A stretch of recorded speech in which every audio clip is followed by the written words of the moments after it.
অন্তর্বর্তীকালীন সরকার সেটা বিদেশি ওই দুবাই ভিত্তিক ডিপি ওয়ার্ল্ড কোম্পানির কাছে ইজারা দেওয়ার জন্য তৎপরতা চালাচ্ছে।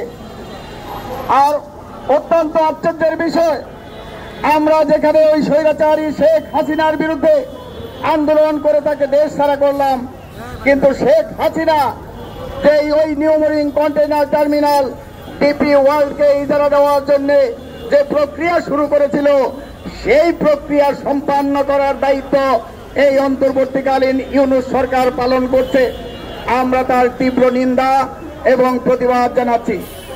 আপনারা ইতিমধ্যেই লক্ষ্য করেছেন যে এখানে 17 নভেম্বর ওই স্বৈরাচারী শেখ হাসিনার বিরুদ্ধে আন্তর্জাতিক মানবতা বিরোধী অপরাধ ট্রাইব্যুনালে তার বিচারের রায় ঘোষিত হয়েছে। সেই একই দিনে অত্যন্ত সংগোপনে দেশবাসীকে না জানিয়ে তা ওই ইউনূস সরকার সেখানে লালদিয়ার চরে নতুন করে ডেনমার্কের কোম্পানিকে ইজারা দিয়েছে, অর্থাৎ 48 বছরের জন্য সেখানে তারা টার্মিনাল নির্মাণ করবে, পরিচালনা করবে। এই ধরনের একটা অসম জাতীয় স্বার্থ বিরোধী চুক্তি সম্পন্ন করেছে। পানগাঁওয়ে 156 কোটি টাকা ব্যয়ে বন্দরের নিজস্ব অর্থায়নে সেখানে কন্টেইনার টার্মিনাল নির্মাণ করা হয়েছে। সেই কন্টেইনার টার্মিনালে 121 কোটি টাকা ওখানে সুইজারল্যান্ডের কোম্পানি মেডলট এস সেই কোম্পানি বিনিয়োগ করবে, তার বিনিময়ে তাকে ইজারা দেওয়ার চুক্তি সম্পাদন করেছে। আমরা লালদিয়ার চরে এবং পানগাঁওয়ে যে কন্টেইনার টার্মিনালের ইজারা চুক্তি করেছে বিদেশি কোম্পানির সাথে, সেই চুক্তি বাতিলের দাবিতে এবং নিউমরিং, পতেঙ্গা, মংলা বন্দর সহ যে বন্দর সাম্রাজ্যবাদী কোম্পানির কাছে ইজারা দেওয়ার জন্য পায়তারা করছে, তার প্রতিবাদে আমরা দীর্ঘদিন ধরে আন্দোলন করছি। গত 27 এবং 28 জুন সাম্রাজ্যবাদ বিরোধী দেশপ্রেমিক জনতার ব্যানারে বাম প্রগতিশীল গণতান্ত্রিক রাজনৈতিক দল, সংগঠন, ব্যক্তিবর্গ আমরা ঢাকা থেকে চট্টগ্রাম অভিমুখে রোড মার্চ করেছিলাম।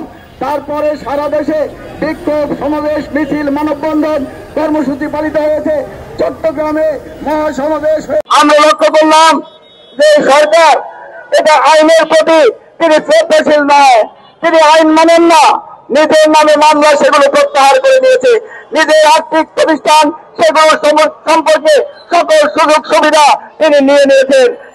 বাংলাদেশের আদালতে বিচারাধীন থাকা অবস্থায় এই টার্মিনাল গুলো ইজারা দেওয়ার প্রক্রিয়া তারা শুরু করেছে, যেটা সম্পূর্ণ অবৈধ, অন্যায় এবং অযৌক্তিক।